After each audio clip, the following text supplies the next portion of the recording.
യുവാവിനെ ചുറ്റിക കൊണ്ട് തലക്കടിച്ച് പരിക്കേൽപ്പിച്ച കേസിൽ ഒളിവിലായിരുന്ന പ്രതിയെ അറസ്റ്റ് ചെയ്തു. മതിലകം സ്വദേശി തപ്പിള്ളി വീട്ടിൽ 23 വയസ്സുള്ള നസ്മലിനെയാണ് വാടാനപ്പള്ളി പോലീസ് അറസ്റ്റ് ചെയ്തത്.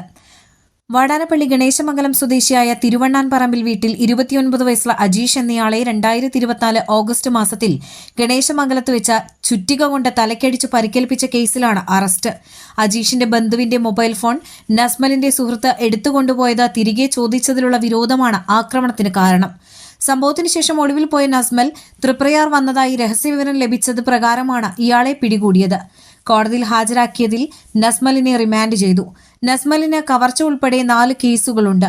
Vadanappally police station SI Sreelakshmi, senior civil police ഓഫീസർമാരായ Rajkumar, Jinesh, civil police officer Ali എന്നിവരാണ് പ്രതിയെ പിടികൂടിയത്.